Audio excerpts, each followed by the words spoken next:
About 20 years ago, I sat in a neurologist office as a young mother and was told something that changed the way I looked at my future. I had multiple sclerosis. There were lesions on my MRI. There were things happening inside my brain and spinal cord that I couldn't see when I looked in the mirror. And I was given a picture of what this disease would most likely mean for my future. Mobility problems, increasing disability to be expected, possibly losing my independence by needing a wheelchair in the near future. And when you're barely into adulthood and you have a baby, 10 years, which was what I was told to expect before extreme disability was likely, it just didn't sound like very long. It sounded like a countdown. But here's the strange thing. Almost 20 years have passed, and I'm sitting here talking to you. I'm approaching 40, and I'm still walking. I'm raising my family. I'm still able to move and create and write books and do this YouTube video. I'm still planning a future and living my life, and I thank God for that. But here's what makes this story more complicated and I think much more useful. I did not discover some magical cure for multiple sclerosis. I cannot sit here and tell you that one food or one vitamin or one fast or just one medication or one prayer or one lifestyle change. There's not just one that can explain why my story has unfolded the way it has. And I'm not symptom free. In fact, lately I've been paying attention again because I've been dealing with fatigue and numbness, weakness, some balance issues and brain fog, and moments when my body is reminding me very clearly, you still have MS. So this isn't a victory lap. This is a 20-year check-in of what's happened and what have I tried and what's changed and what do I think helped and what did I get wrong? What have I learned about autoimmune disease? And I could sit, if I could sit, beside that terrified young mother in the neurologist office that day. What would I tell her? Because there is something I wish that somebody had told me then. And it is that a diagnosis, it can tell you something important about your body without being allowed to write the entire story of your life. And that is what we're talking about today. So for part one, I want to talk about that I was a young mom when everything changed. Before multiple sclerosis, there was another diagnosis. When I was about 17, my vision had doubled and it had led me down a diagnosis journey and originally was diagnosed with myasthenia gravis. So even before becoming a mother, I already knew what it was like to have doctors looking at my body and trying to understand why it wasn't behaving the way a young person's body typically was supposed to behave.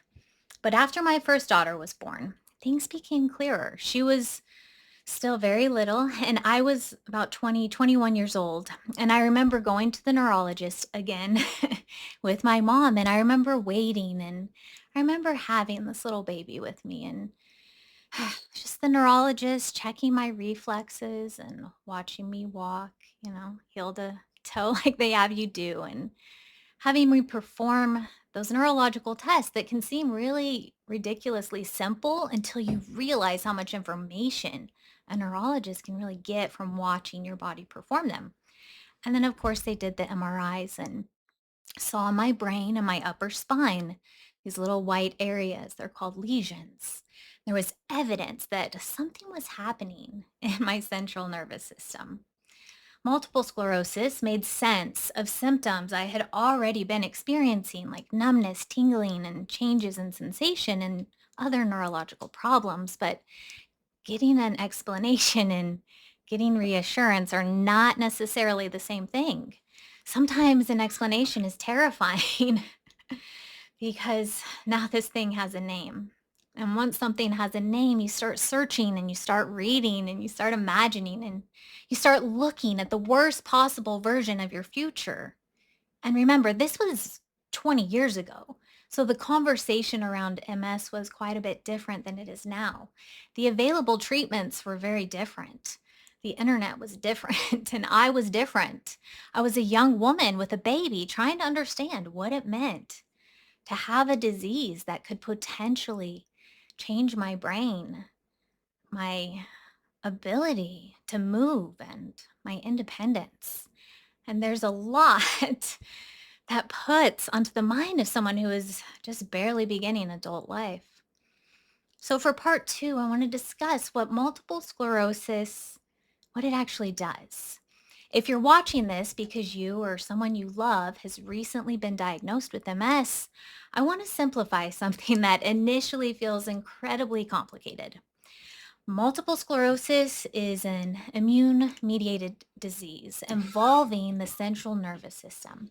So, your central nervous system includes your brain and spinal cord. And myelin helps to insulate nerve fibers and allow signals to travel efficiently. In MS, inflammatory immune activity damages myelin and can also damage the underlying nerve fibers. And depending on where the damage occurs, symptoms can look very different from one person to another. It's one of the frustrating things about MS. One person may struggle primarily with vision, another may have numbness or weakness, and another might have balance problems or bladder problems or cognitive changes. Another may experience crushing fatigue, and someone else can have several of those things. Sometimes symptoms are visible and sometimes they're completely invisible.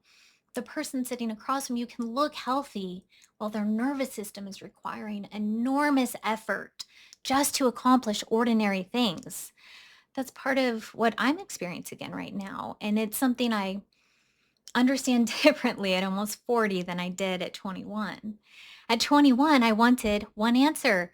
How do I make this go away? And at almost 40, I'm asking a different question.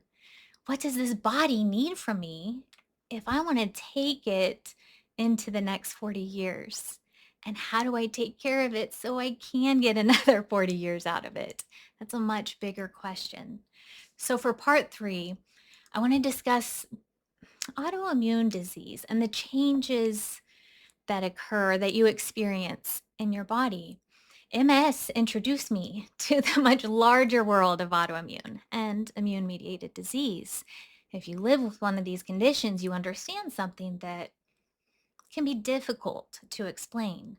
Sometimes your body feels unpredictable. You can have a good day and think I'm doing great, and then another day arrives and something that was easy yesterday feels extraordinarily difficult. Maybe it's fatigue, maybe it's pain, maybe it's digestion or weakness or brain fog.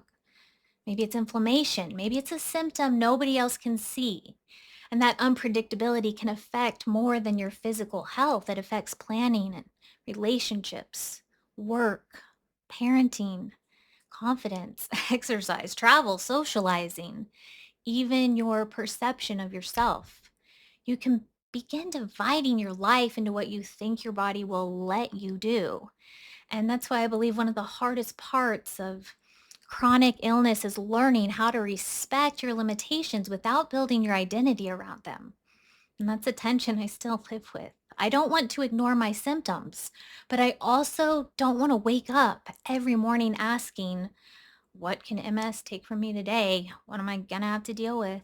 I want to ask, what can I do with the body and the life that I have today? Those questions can create very different lives. So for part four, I want to talk about that I did try the medical route. I want to make something very clear because whenever someone talks about lifestyle and chronic illness, people can hear a story that wasn't actually told. I didn't receive an MS diagnosis and immediately reject conventional medicine. I tried prescription MS treatments for years. That was part of my journey. Initially, I used Copaxone. There was really only three medicines available at the time because it was a while ago. My personal experience was that I didn't feel like it was helping. I actually felt like I was getting worse. And eventually, I made major changes in how I approached my health because of it. But that's my story. It is not an instruction telling somebody watching this video to stop their medication. MS disease modifying therapies can reduce disease activity and they can help with relapse risk for many people. And treatment decisions do need to be made with your doctor. So I don't think we need to create a war between medicine and lifestyle. That's one of the things that I understand differently now. Sometimes people act as though they have to choose a team. Are you going to use medicine or nutrition?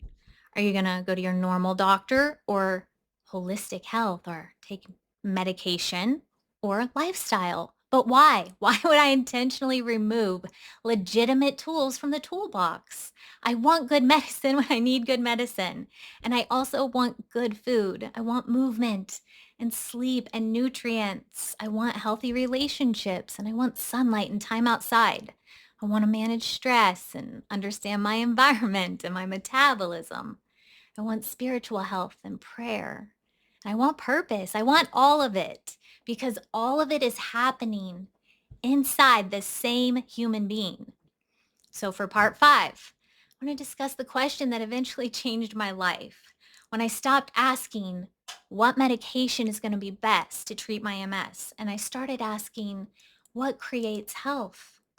They're not the same question. And that question opened an enormous door for me. I started learning about nutrition, metabolic health, fasting, vitamins, minerals, gut health, inflammation, movement and sleep, environmental exposures, immune function, and stress or recovery. I became fascinated by the fact that our bodies are constantly responding to the environment. That does not mean lifestyle guarantees protection from disease. It doesn't. People can do everything right and still get sick, and people can do everything wrong and sometimes live surprisingly long lives. Human biology isn't a vending machine where you insert broccoli and receive perfect health. That'd be nice if it was, but it's just not. That doesn't make our choices meaningless, though. That's the distinction I think that gets lost. Control and influence are not the same thing. I cannot control every outcome, but I can influence the environment in which my body has to function. And that realization, it gave me something I desperately needed when I was young, and that's agency. For part 6, I wanted to talk to you about why I wrote Finally Understand Multiple Sclerosis. Eventually all of this research became bigger than just my own personal journey. I wanted to understand MS, really understand it, not just memorize the definitions and take the right meds. I wanted to understand the immune system, the nervous system, inflammation, the gut, nutrition, environmental exposures, the theories being investigated around infectious triggers and other possible contributors. I wanted to understand why MS develops in some people and not others, why symptoms vary so dramatically, and why disease courses can be so different. Like, why does it affect one person in one way and another person so differently? And what does science actually know versus what we're still trying to figure out? That journey eventually became my book, Finally Understand Multiple Sclerosis, and you can get it on Amazon. But the word understand is what matters the most to me because fear thrives in mystery. When I was first diagnosed, MS felt like this invisible monster just living inside my body. Learning didn't magically remove the MS, but understanding biology gave me a different relationship with it. Instead of simply asking or thinking, my body hates me. Why is it attacking itself? I became curious. Why is the immune system behaving this way? What signals influence immune activity? What does the gut have to do with immunity? What does vitamin D have to do with MS risk and immune function? Because that was the one vitamin that neurologists would acknowledge was good and needed. Why? Like, what role could genetics play, or could it be the environment? Or viruses, smoking, body composition, metabolism, nutrition? Like, there are questions science has answered reasonably well, and there are questions with intriguing evidence, but really incomplete answers. And there are hypotheses that still need much more research. I think we need room for all three categories. We don't have to turn an interesting hypothesis into a proven fact just because we desperately want an answer. And we don't have to stop asking questions just because the answer isn't settled yet. The balance became very important to me while writing the book. So for part 7, I want to talk about that food became information. One of the biggest changes in my health journey was how I began thinking about food.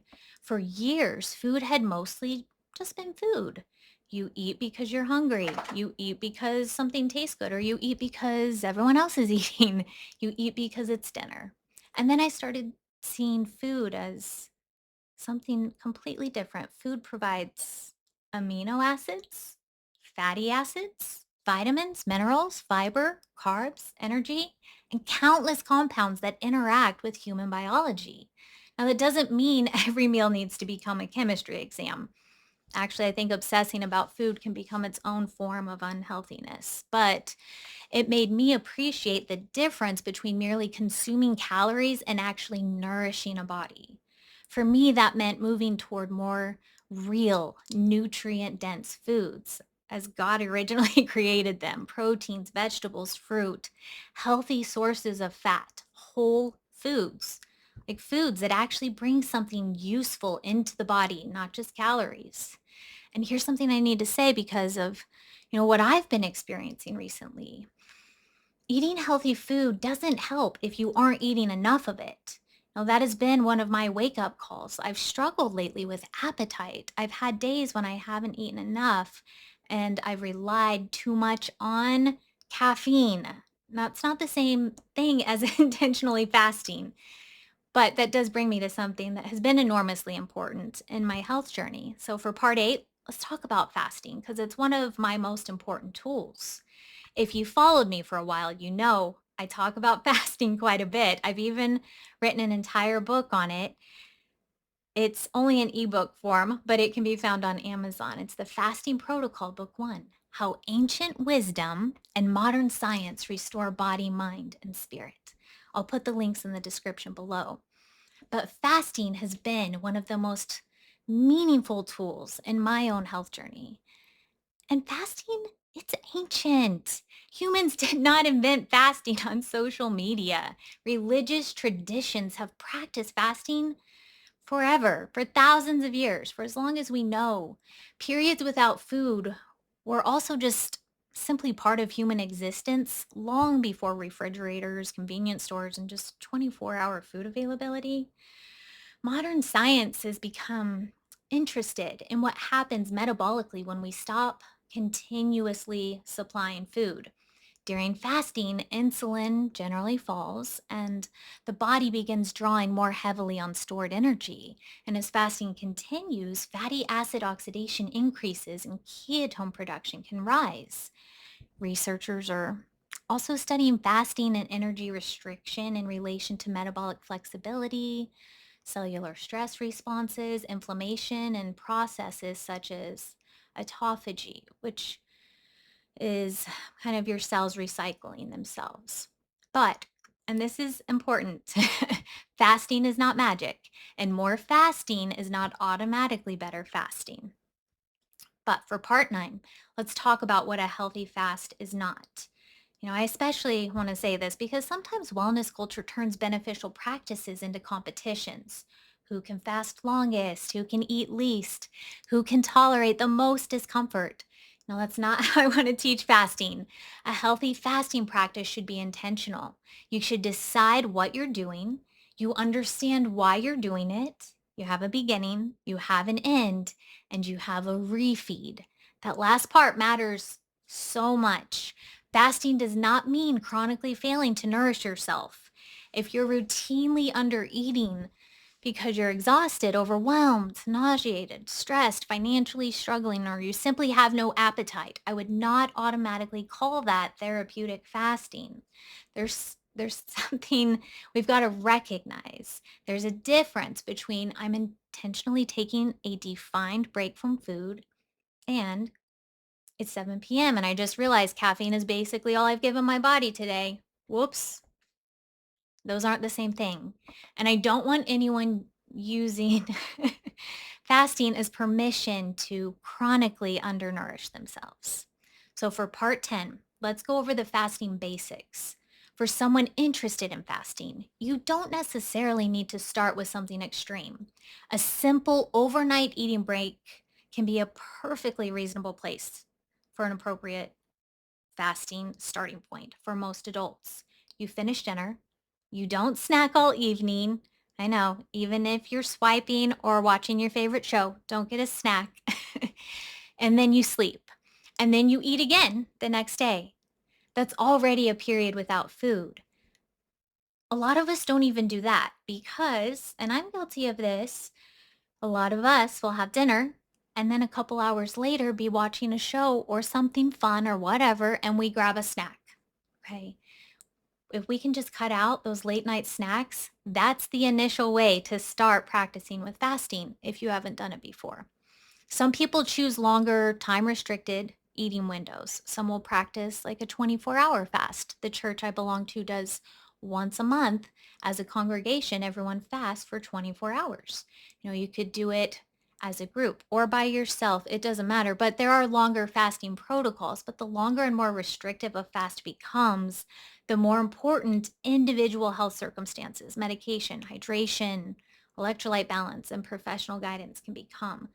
Fasting is not appropriate for everybody. Children and teenagers need to be very cautious when following fasting protocols because they're generally designed for healthy adults.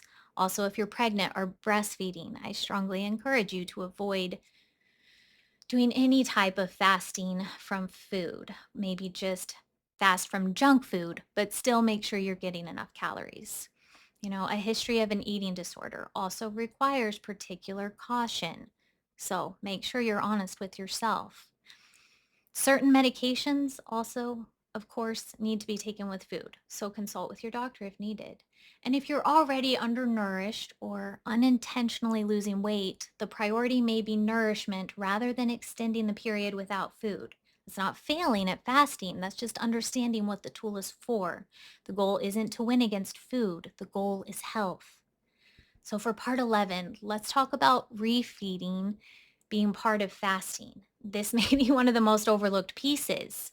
What you eat when you're eating really matters and impacts the fast. If you're fasting for part of the day and then using your eating window to live on foods that provide very little nutrition, you haven't magically made nutrition irrelevant. Your body still needs protein, essential fatty acids, vitamins, minerals, fiber, energy, water.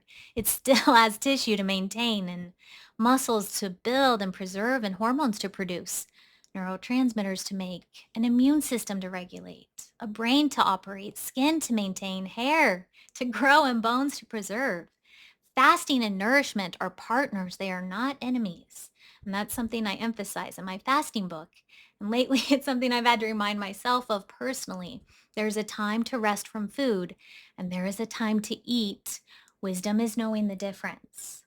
So for part 12, I want to go over the vitamin question. We have to get into vitamins. If you've watched my other videos, you may know about my pink vitamin bucket. I laugh about it because I am absolutely capable of researching a supplement for hours and ordering it and being so excited when it arrives and then putting it in the cabinet and then forgetting it exists. Not good. Apparently supplements only work when you actually take them. Who knew, right? But underneath that is something important. Modern diet, it can be so inconsistent. People may have dietary restrictions and absorption can differ. Certain medications can affect nutrient status. So, you know, people may not have a documented deficiency, but most people have them. And specific nutrients are especially interesting in the context of MS. Vitamin D, for example, has been extensively studied in relationship to MS. And although taking vitamin D is not a cure for MS, and high doses aren't something to just take haphazardly or casually, but it is helpful to take vitamin D on a daily basis and make sure you're getting enough sun exposure and have some vitamin K along with the D to help it absorb. Vitamin B12 is another nutrient worth understanding because deficiency can cause neurological symptoms. Iron status also, it matters also for fatigue. Folate matters. Magnesium, it participates in hundreds of biochemical reactions. Omega-3 fatty acids are important components of cell membranes and have been studied extensively in health and inflammation. But here's where supplement culture can go wrong. You can buy every bottle in the health food store and still have an unhealthy lifestyle. Supplements are not vegetables. They're not protein. They're not sleep. They're not movement or hydration. They're not meaningful relationships or stress management, and they're not medical care. They supplement. That's literally the word. Okay. They supplement.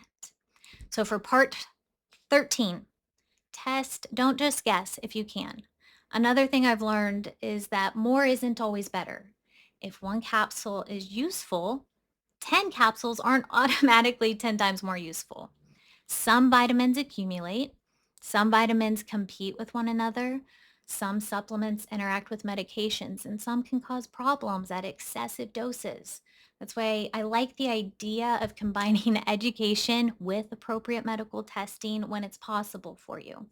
If someone is profoundly fatigued, for example, it might be tempting to order 20 supplements, but fatigue has many possible causes: iron deficiency, B12 deficiency, thyroid problems, sleep disorders, medication effects, like side effects, depression, infection, hormonal changes, neurological disease, inadequate calories. Like there's so many possibilities.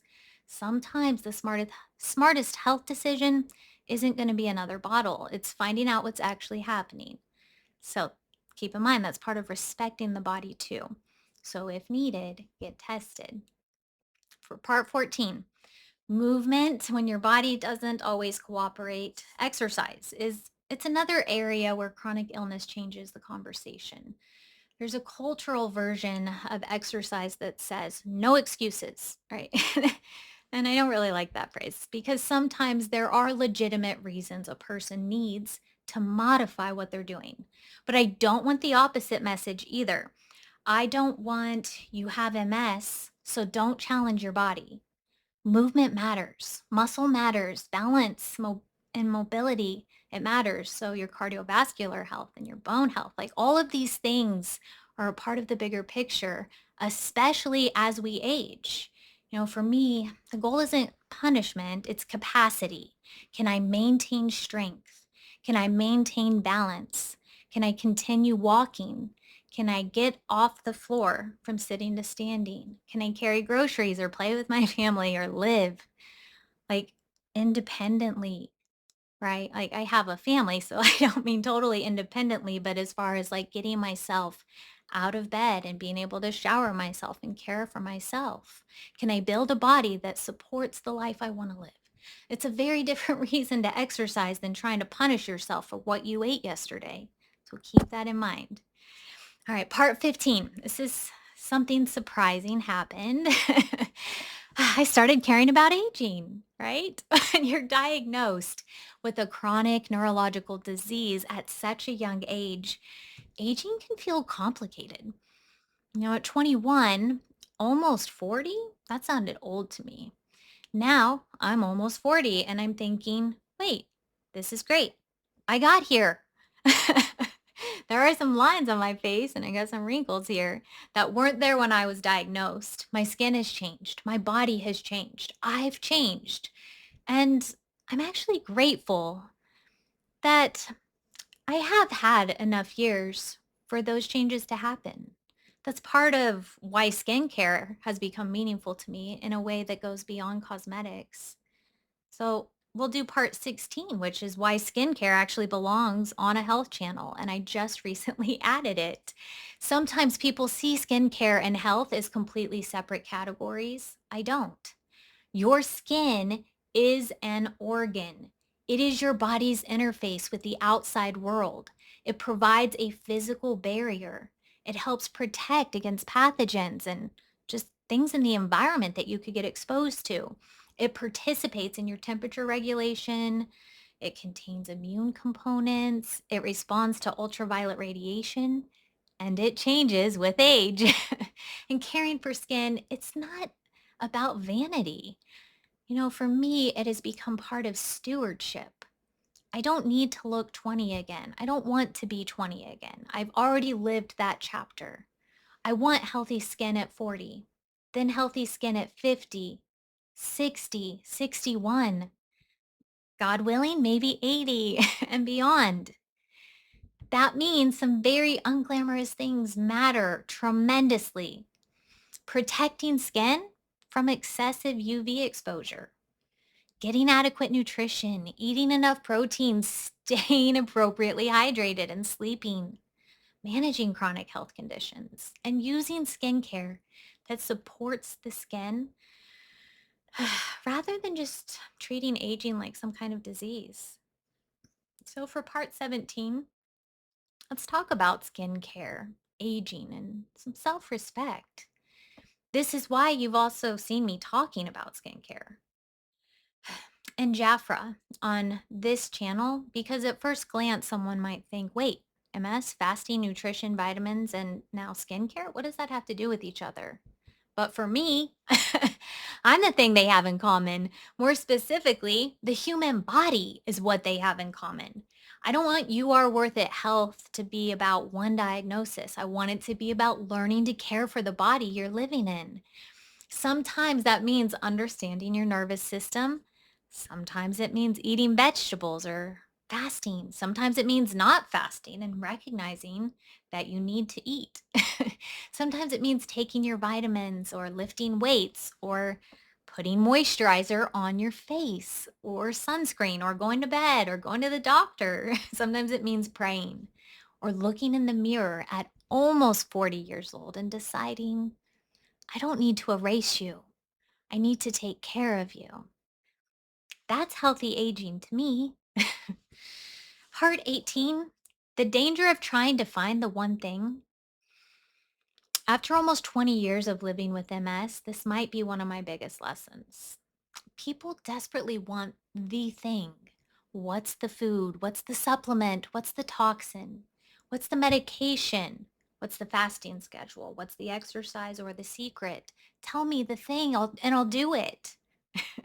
I understand that desire. I had it too. But human health is rarely that simple. Maybe the better question isn't what's the one thing? Maybe it's what environment am I creating for my body every day? What am I eating? Am I eating enough? When am I eating? Am I moving? Am I sleeping? Am I deficient in something? Am I constantly stressed? Am I getting the right medical care? Am I socially connected? Am I spending any time outside? What am I repeatedly exposing myself to? What am I doing for my mental and spiritual health? What signals has my body been sending that I've been ignoring? Like none of those questions guarantee an outcome, but together they can create the environment in which you're asking your body to function. So for part 19, I want to talk about what I think has helped me. After 20 years, what do I think has helped? I think changing the way I ate, it mattered. And I think learning about nutrition mattered. I think fasting became a powerful tool for me. And I think paying attention to vitamins and nutrient status mattered. I think movement mattered. I think reducing things I believed were working against my health mattered. I think continuing to learn mattered. And I think refusing to accept that my future had already been written, that mattered psychologically. I think having and developing purpose, it mattered. And I think faith mattered enormously. And I believe God's grace has been present throughout my story. But I cannot put those things into a lab and tell you exactly what percentage of my outcome belongs to each one. I can't tell you 23% fasting and 17% nutrition and like I can't. Biology doesn't give me that receipt, and pretending otherwise wouldn't make my story stronger. It would make it less trustworthy. So, what I can tell you is what happened. I made major changes. I learned, I experienced some things because I experimented. I made mistakes and I kept going. And now here 20 years later, after hearing what MS might do to my body, I'm still here. So, for part 20, I want to talk about that. I'm here, but I'm having symptoms. This is why I don't want this video edited into some perfect before and after story, because right now I'm having to pay attention again. I have been so tired. I've been struggling with appetite. I've had numbness, weakness, brain fog, balance and spatial awareness issues. And I've caught myself trying to compensate by pushing harder and using more caffeine. And that's humbling because after everything I've learned, I still drift. I still get busy. I still become inconsistent. I'm a nutritionist, a health coach, and I have had people pay me to help them do what even I still struggle with sometimes. Like the challenge is real. I still have to course correct. The health coach still has to coach herself. And maybe that's what health actually looks like. It's not achieving some permanent state where nothing ever goes wrong again, but becoming better at recognizing when something is going wrong and responding sooner. For part 21, what would I tell 21-year-old me? If I could walk back into that neurologist office today and sit beside that young mother holding her baby, I think I'd put my arm around her and I'd tell her, listen to the doctors, learn everything you can, ask questions, get copies of your records, understand your options. Don't be afraid to seek another opinion when you need it. Don't abandon medicine because you're scared of it. And don't abandon lifestyle because somebody tells you it doesn't matter. Eat food that nourishes you. Learn how your body works. Build muscle. Move while you can move. And sleep. Pay attention to nutrients. Really do. Pay attention to nutrients. Try to avoid things you know are bad, like smoking and alcohol and excessive screen time and not getting enough sleep. Like I just said, get sleep. Be careful about what you repeatedly expose yourself to and learn how to manage stress. It's different for everybody. So learn your stress management, personal style. Take care of your relationships, take care of your skin, take care of your mind, take care of your spirit. Fast when fasting serves your health and eat when your body needs nourishment. Don't turn either one into an ideology. And please don't spend 20 years waiting for the worst thing somebody said might happen. Live your years, live the 20 years. For part 22, let's discuss the future I was afraid of and what became my life. It's the part that gets me a little emotional at times because when you're young and someone talks about what might happen 20 years from now, you're imagining some distant future version of yourself. But I'm her now. I'm the woman who existed on the other side of that prediction. And she's okay. Not perfect, not symptom free, not invincible, but okay. She's a wife. She's a mom. She's approaching 40. She has children who grew up while she's busy worrying about whether she'd be able to keep up with them. She wrote books. She became a health coach. She started teaching other people what she was learning. She still has multiple sclerosis. She still has questions. She still has days when she's exhausted and she still has things she needs to work on. And she still has a future. That may be the most important thing I can tell someone who has just received a frightening diagnosis. You still have a future. You don't know exactly what it looks like. Neither does your doctor. Neither do I. But you have one. So for part 23, let's discuss your body and that it's not a project that you finish. I've spent years learning about health, and the longer I do this, the less I think health is something you complete. You don't finish caring for yourself. You don't eat one perfect meal and graduate from nutrition, and you don't take vitamins for a month and then graduate from nutrients. You don't exercise for 6 weeks and then just graduate from movement and not have to do it anymore. No, you just don't. You don't fast and graduate from metabolic health, and you don't moisturize for a year and graduate from skincare. You don't successfully live with MS for 20 years and then graduate from having MS. Health is a relationship. It's something you keep returning to. Sometimes you do it beautifully. Sometimes you drift. Sometimes your body whispers. And sometimes it screams at you. And sometimes you can understand. And sometimes you don't even hear the message or see it and you just don't get it.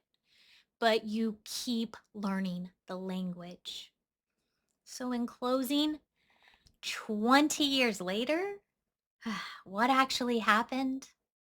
Life happened. Motherhood happened. Marriage happened. Weight gain happened. I've been 100 pounds heavier than I am now. Weight loss happened. MS happened. Health and illness and fasting and learning, they happened. Faith happened and mistakes happened. Healing happened in some areas and struggle continues in others. Aging happened and thank God for that, because aging means that I'm here, that I'm alive, and that I got more years. And now I want to take care of the woman who gets to live the next ones. That's what You Are Worth It Health is becoming. We're going to talk about multiple sclerosis and autoimmune disease. We're going to talk about nutrition and fasting. We're going to talk about vitamins and supplements and talk about movement, metabolic health and healthy aging and skincare. And we're going to talk about what it actually looks like to do these things in a real human life, not perfectly, but intentionally. Because I don't believe caring for your body is vanity. And I don't believe it's punishment. And I don't believe health should become another standard that you use to prove you're good enough or not. I think caring for your body is stewardship. This is the body carrying you through your marriage, through your friendships, your children's childhoods, your work, your calling, your ordinary Tuesday afternoons and your hardest days, your happiest days, your entire life is happening here. And if you're watching this after receiving a diagnosis that frightened you, I wish I could tell you exactly what your next 20 years will look like, but I can't. Neither can the frightening voice in your head that's currently imagining the worst. So learn, ask questions, work with good professionals, feed yourself well, move, rest, pay attention, take care of your skin, take care of your mind, take care of your spiritual life. Use the tools that make sense for your body and your circumstances and keep living. If you want to go deeper into what I've learned about multiple sclerosis, my book is available on Amazon. Finally Understand Multiple Sclerosis. Like I said, I'll put the link below.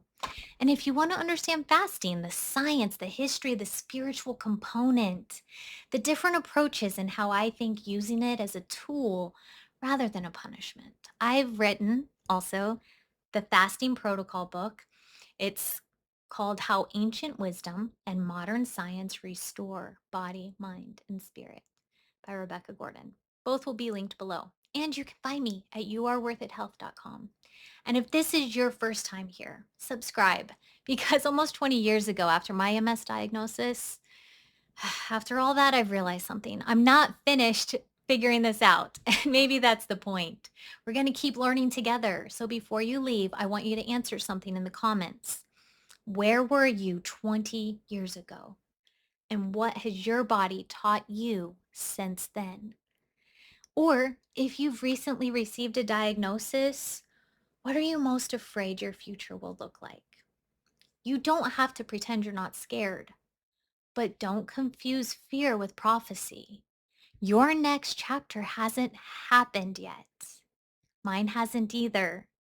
Almost 20 years later, I'm very grateful I stayed around to see what happened. I'll see you in the next video. Take care of the body that's carrying you through your life. You're worth taking care of, my friend.